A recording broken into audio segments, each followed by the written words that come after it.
Assalamu alaikum wa rahmatullahi ta'ala wa barakatuh. Bienvenue chers élèves dans une autre séance de sciences de la vie de la Terre. Et aujourd'hui, on va essayer de corriger des exercices de l'examen national concernant le chapitre de la génétique humaine.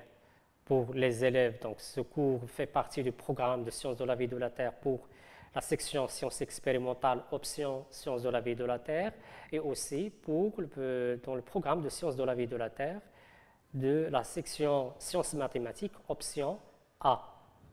Et je vous propose les exercices des deux examens. L'examen national de baccalauréat sciences expérimentales, option sciences de la vie de la Terre 2019, la session normale, et l'extrait de notre exercice, extrait de l'examen national de baccalauréat de la section sciences mathématiques, option A 2018. La session de rattrapage. Comme vous le savez, l'examen comprend deux parties. Une partie consacrée à la restitution des connaissances, qui vise la sélection des informations et l'organisation des connaissances. Il inclut des questions des définitions, des QCM, des questions de classification, des questions d'appareillement. Donc, l'essentiel, c'est la maîtrise des connaissances. Et une deuxième partie consacrée à un raisonnement scientifique et communication écrite et graphique. Donc, cette partie, et c'est ce qu'on va essayer d'entamer dans cette séance, qui vise à évaluer les capacités, les habiletés, les capacités à l'analyse, à la comparaison, à l'extraction des données à partir des documents, pour résoudre un problème. Donc, il y a une situation d'évaluation que nous devons bien lire et extraire et définir le problème qui est posé et aussi de bien utiliser les documents pour répondre aux questions. On va commencer par l'exercice extrait de l'examen de baccalauréat sciences de la vie et de la Terre 2018. Donc, vous voyez ici, dans cet examen, il est composé, la génétique des populations fait partie du même exercice qui inclut les autres parties de l'expression de l'information génétique et aussi de la génétique humaine. Et à la fin, parfois on trouve des questions de la génétique de population. Mais toutes ces questions sont liées à la même problématique. Ce que nous devons ici, il faut les lire attentivement, cet énoncé. Donc, c'est le contexte de l'exercice. L'exercice parle de quoi? La neurofibromatose de type 1 est une maladie héréditaire, donc elle se transmet des générations. Parmi les symptômes de cette maladie, l'apparition de taches légèrement pigmentées au niveau de la peau avec possibilité de formation de certaines tumeurs bénignes, des neurofibromes et des malformations de squelette. On parle de la maladie. Pour déterminer l'origine génétique de cette maladie, on propose les données suivantes. Voyez-vous qu'il y a l'objectif, il est déclaré dans l'énoncé. Il faut bien lire l'objectif, ou bien lire l'énoncé. Donc ici, c'est pour déterminer l'origine génétique. Ils ont commencé par la première partie, concernant l'expression de l'information génétique, pour établir la relation gène-protéine.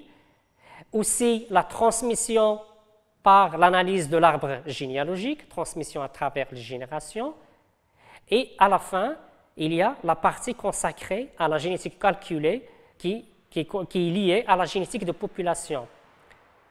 Troisième donnée, la neurofibromatose de type 1 est une maladie héréditaire très répandue. Dans une population donnée, cette maladie touche une personne sur 3500. Cette population obéit à la loi de Hardy-Weinberg. Ça veut dire quoi, Hardy-Weinberg? Donc, il faut déterminer le contenu. Donc, il faut lier l'exercice avec ce que nous avons déjà acquis.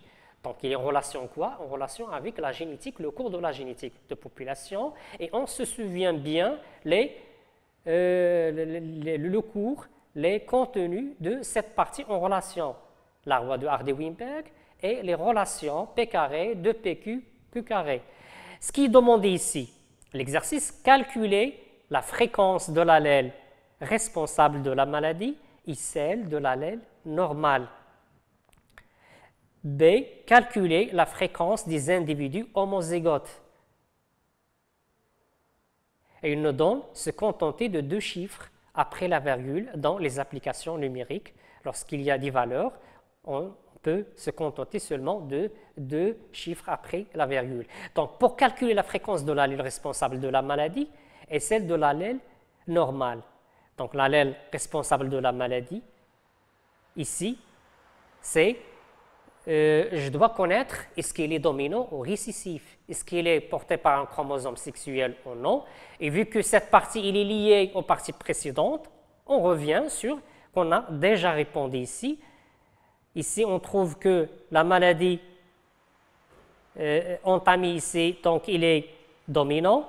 C'est une maladie qui est dominante. L'allèle responsable de la maladie, il est dominant et il n'est pas porté par un chromosome sexuel. On veut, basant sur le document 4 et sachant que homozygote montre que l'allèle responsable de la maladie est dominant et porté par un chromosome non sexuel. Donc, on a besoin de ces données pour résoudre la question. Donc, pour calculer les fréquences alléliques, donc, on se souvient de les formules.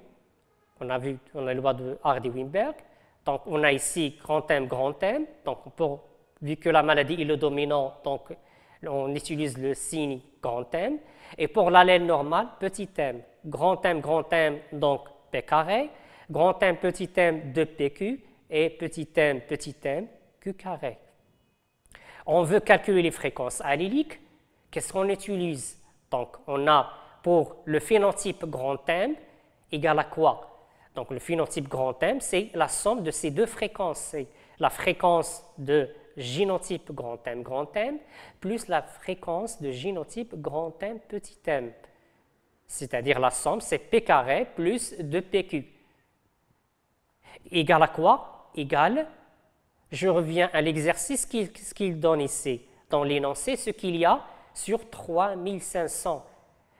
Cette maladie touche une personne sur 3500. Ça veut dire c'est quelle fréquence? 1 sur 3500, c'est les malades. Et puisque la maladie est dominante, donc ce phénotype grand M, la fréquence de grand M, c'est égal à 1 sur 3500. Ça veut dire que la fréquence P carré plus 2PQ, c'est égal à 1 sur 3500. Il faut faire attention, donc je dois bien repérer dans les informations cette fréquence. Est-ce qu'il s'agit de P carré plus de PQ ou de Q carré? Parfois, lorsque la maladie est récessive, donc cette fréquence, c'est pour la fréquence de petit a de l'allèle récessif homozygote, alors qu'ici, c'est pour le dominant et donc il inclut P carré plus de PQ.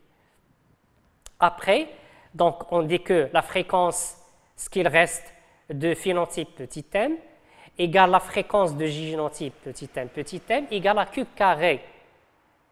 Et normalement, lorsqu'on veut estimer, calculer la fréquence les fréquences alléliques, on commence toujours par la fréquence de l'allèle récessif. Pourquoi? Parce que la fréquence de son phénotype égale à la fréquence de son génotype. Ça veut dire ici, égale à Q carré. Et comment je peux trouver Q carré? Vu que je connais que P carré plus 2PQ égale à 1 sur 3500, et sachant que la somme de P carré plus 2PQ plus Q carré égale à 1, donc comment faire? Donc on applique, on exploite cette formule et on conclut que Q carré égale à 1 moins P carré moins 2PQ, ça veut dire 1 moins 1 sur 3500 égale à 3499 sur 3500. Et ainsi, on trouve la fréquence de l'allèle récessif petit m égale à Q, vu que Q carré égale à 3499 sur 3500, donc je fais la racine carrée de ce rapport, 3499 sur 3500, je fais le calcul et je trouve 0,99. Voilà, j'ai trouvé la fréquence de l'allèle récessif. Qu'est-ce qu'il reste? Maintenant, la fréquence de l'allèle dominant. Comment je peux répondre? Donc, On utilise simplement la formule P plus Q égale à 1. Donc, P plus Q égale à 1. Donc, la fréquence de l'allèle grand M, qui est égale à P, égale à 1 moins la fréquence de l'allèle petit a. Ça veut dire 1 moins 0,99 égale 0,01. Et voilà, de cette façon, j'arrive à répondre à la question de calcul de fréquence allélique. Donc, pour résoudre la question, je dois repérer dans l'énoncé la fréquence utilisée. Donc, la fréquence, c'est est-ce qu'il s'agit de cas de dominance, de cas où la maladie il est récessive. Maintenant, passons à la deuxième question. Calculer la fréquence des personnes hétérozygotes pour le gène étudié. Donc, pour calculer, toujours, on revient à le P carré de PQ Q carré. Donc, les formules dans la loi de Hardy-Weinberg. Donc, où se trouve l'hétérozygote? C'est pour grand M, petit m. Vu que l'on a trouvé P et Q, on va faire seulement une application numérique. On fait une application F grand M sur petit m égale à H, qui est l'hétérozygote, de PQ, 2, et je remplace les P et Q par leur valeur 0,99 fois 0,01. Donc, on trouve 0,01, c'est pour les fréquences. Maintenant, chers élèves, en passant à notre exercice, c'est de l'examen de baccalauréat, Sciences Maths 2018. Donc, ici, c'est un exercice consacré au chapitre de la génétique de population. Il y a l'énoncé, ici, qui présente le problème, et il y a des documents avec des questions. On a ici 4 questions. On commence toujours par la lecture. Donc, nous devons lire attentivement. Donc, il faut bien lire l'énoncé et repérer le contexte, ce qui est demandé, donc l'objectif, et aussi, il faut bien lire les questions pour savoir ce qui est demandé. Il faut bien comprendre les questions pour répondre à la question. Donc, je commence par la lecture de l'énoncé pour mettre en évidence quelques facteurs de la variation génétique à l'origine de la structure génétique de la population des lions du cratère de Ngorongoro en Tanzanie. On propose les données suivantes. Donc, l'objectif ici, c'est de mettre en évidence les facteurs de la variation génétique. Et on se rappelle bien qu'on a déjà vu ça, qu'il y a 4 facteurs, à savoir les mutations, la sélection naturelle, la dérive génétique et la migration. Donc, on va adapter le cours pour l'énoncé et à la situation d'évaluation.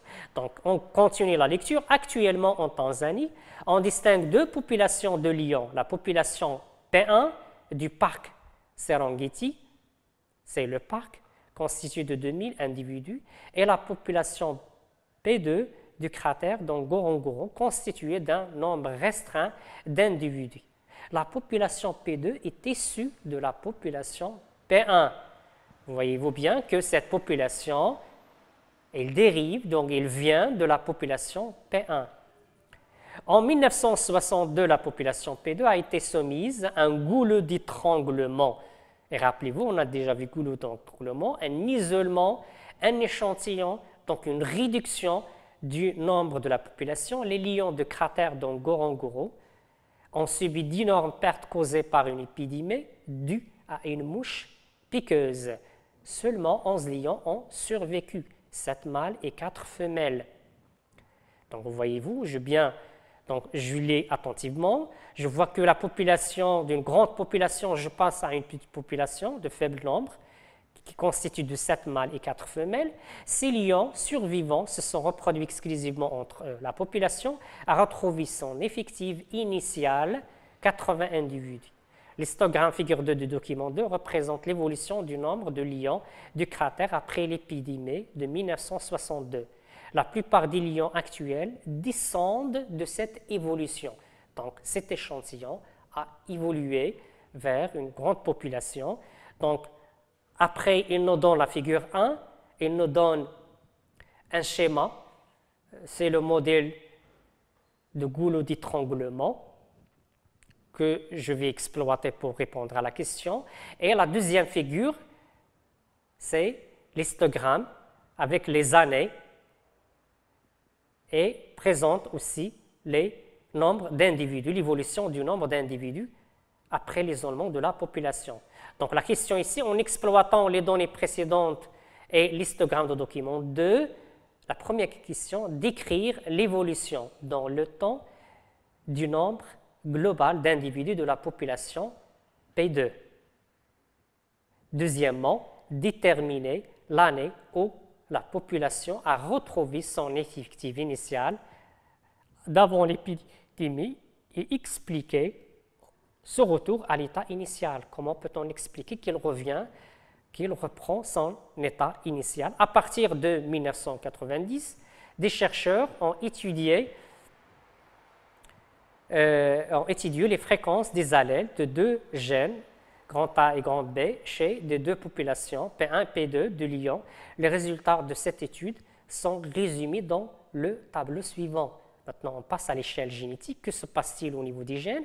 Pour chacun des gènes étudiés A, grand A et grand B, comparer A et B, comparer les fréquences des allèles dans ces deux populations de Lyon. Je dois comparer. Et on veut, basant sur ces données, sur les données précédentes et vos connaissances, expliquer l'origine des différences observées dans les fréquences des allèles A1, A2 et les allèles B1 et B2. On a lu. Maintenant, on va commencer.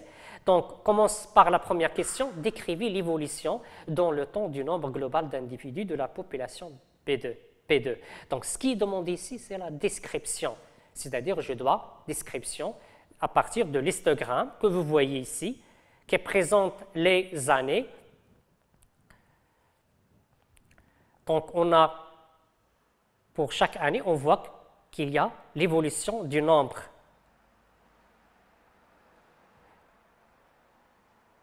Donc, l'évolution du nombre. Donc, pour décrire, à partir de 1963, on fait des projections sur l'axe des ordonnées pour lire les valeurs. Donc, à partir de 1963, ici, à peu près, il y a 13 individus.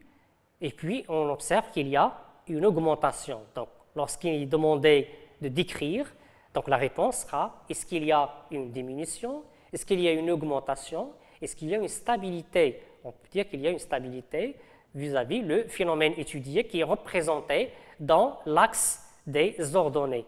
Et donc, on dit que, suite à l'épidémie de 1962, le nombre global de lions dans le cratère de Ngorongoro augmente progressivement. De quelle valeur? On fait des projections de, à peu près ici, la projection c'est 13. De 13 en combien? En quelle année? En 1963, jusqu'où la valeur, le maximum, a été atteint en 1980. Elle est de combien? Donc, je fais la projection toujours verticale sur l'axe des ordonnées. On observe qu'il y a à peu près 106 en 1980. Et après, on trouve que de 1980 jusqu'à 1990, le nombre de lions a régressé vers 86. Donc, je dois décrire toutes les variations. Donc, il y a une augmentation, puis il y a une diminution. Donc, il faut noter deux tirets. Premier tiré concernant l'augmentation, et je note les chiffres, avec les années, de 1963 vers 1980, le nombre augmente de 13 jusqu'au 106. Et de 1980 à 1990, le nombre diminue de 106 jusqu'à 86. Maintenant, on passe à la deuxième question qui est demandée, déterminer l'année où la population a retrouvé son effectif initial d'avant l'épidémie et expliquer ce retour à l'état initial. Voilà l'histogramme. On revient sur l'histogramme. Dans le temps du nombre global d'individus. Donc, le nombre global, c'était de combien? Normalement, on a dit qu'il y a 80. Et donc, je fais la projection. 80 individus, c'est dans quelle année? 1975. Donc, je dois utiliser les informations toujours la capacité ici évaluée, c'est l'utilisation de données. Je dois toujours revenir au document pour chercher l'information, ce qui est demandé de déterminer l'année où la population a retrouvé son effectif. Donc, je vois ici qu'on a déjà noté dans l'énoncé que le départ était 80, donc je retrouve de 80 ici. Donc ici, il y a 80, donc c'est après, en 1975. Et on note, d'après l'histogramme, le nombre initial restreint d'individus 80 a été retrouvé en 1975. Maintenant, on veut expliquer ça. Comment peut-on expliquer cette évolution? En passant, il y a le problème de la mouche piqueuse. Donc, l'effectif des lions a diminué, puis a augmenté de 13 jusqu'à 86. Donc, l'explication, c'est qu'il y a une reproduction, bien évidemment. Ces individus sont croisés entre eux pour donner une nouvelle population. Donc, les 11 lions ont survécu, ils ont été capables de survivre après l'épidémie, se sont reproduits entre eux d'une manière aléatoire, ce qui a permis à la population de retrouver son effectif initial qui est de 80 lions. Maintenant, en passant après, il nous dit pour chacun des gènes étudiés A et B, comparer les fréquences des allèles dans ces deux populations de lions pour la troisième question. Donc, à partir de 1990, des chercheurs ont étudié les fréquences des allèles. On veut étudier l'impact de ce phénomène pour expliquer à l'échelle génétique, sur la structure génétique. Et ce qui est demandé ici, de comparer. Comment peut-on répondre à la question? La population d'origine lion de Serengeti, l'effectif supérieur à 2000 individus, et 6 lions de cratère dans Ngorongoro. Qu'est-ce qu'on observe? Les fréquences des allèles. A1, 0,2, on passe de 0,2 à 0,85. Et A2, 0,80 à 0,15. De la même façon, pour les fréquences des allèles B1, 0,74 à 0,94, alors que B2, de 0,26 à 0,06. Et lorsqu'on dit comparaison, je dois comparer. Est-ce qu'il est élevé par rapport à l'autre ou est-ce qu'il est faible? Donc, on voit que l'allèle, la fréquence de l'allèle, il est plus élevé à 1 chez la population actuelle de lion que chez la population d'origine. Alors que l'inverse pour A2. La même chose pour B1. On observe que la fréquence de l'allèle B1 est plus élevée chez la population actuelle que chez la population d'origine, alors que l'inverse pour B2. Et on essaie de formuler par des expressions. Donc, on note pour le gène A, la fréquence, on écrit, de l'allèle A1 est nettement élevée pour les lions de Ngorongoro, a augmenté de 0,2 à 0,85, soit 4,25 fois, alors qu'il est nettement faible pour l'allèle A2. Pour l'allèle A2, il est faible chez la population actuelle par rapport à la population d'origine. Donc, ces termes de comparaison doivent être figurés dans vos réponses. C'est important. Et c'est un élément de réponse qui est pour obtenir la note. Donc, il faut faire ces comparaisons. Est-ce qu'il est plus faible ou il est élevé par rapport à l'autre cas ou l'autre population? Maintenant, pour le gène B, on a dit que c'est la même chose pour le gène P. La fréquence de l'allèle B1 est élevée pour les lions de Ngorongoro par rapport à la population d'origine, alors que l'inverse, B2, dans la population actuelle, il est faible par rapport à B2. Et donc, voyez-vous que ce phénomène a influencé sur la structure génétique des gènes. Maintenant, en passant à la question suivante, il nous demande, on veut, basant sur les données précédentes et vos connaissances, expliquer l'origine des différences observées dans les fréquences des allèles A1, A2 et des allèles B1, B2, à votre avis. Et rappelez toujours l'objectif SKITNA qu'on a lu dans l'énoncé, c'est que pour étudier les facteurs de variation. À votre avis, quels facteurs de variation? Donc, on voit qu'il y a un échantillon aléatoire qui s'isole de la population. Et il nous donne la figure aussi, la figure de l'étranglement de goulot que vous voyez ici.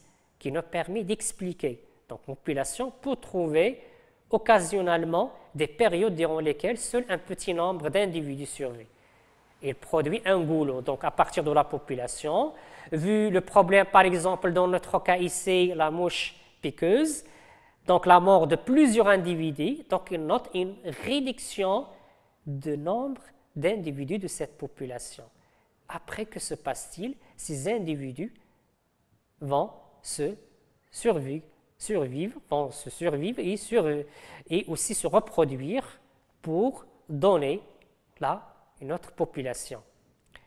Et voilà, l'explication, c'est ici, il s'agit de la dérive génétique qui est responsable de la fixation des allèles, l'augmentation de l'effectif d'allèles et la diminution des autres allèles. Et on note, pour répondre à la question ici, donc pour la population actuelle des lions, Cratère-Nogoro, les différences observées dans la fréquence des allèles montrent que pour la gène A1, A2, une tendance à la fixation de l'allèle A1 et l'élimination de l'allèle A2.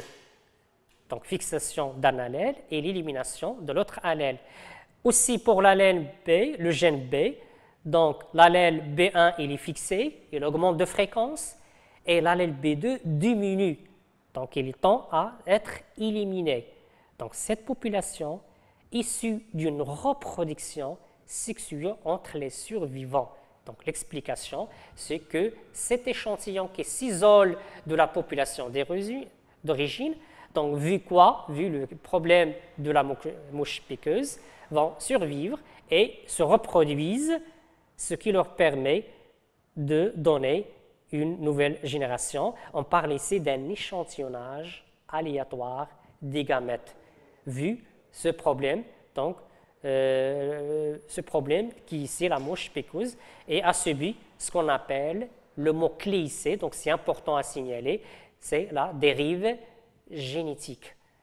Donc la dérive génétique, c'est le facteur responsable derrière la variation de la structure. Et voyez-vous, donc on essaie de bien exploiter les documents au maximum, c'est important. Et toujours, il faut revenir à l'énoncé.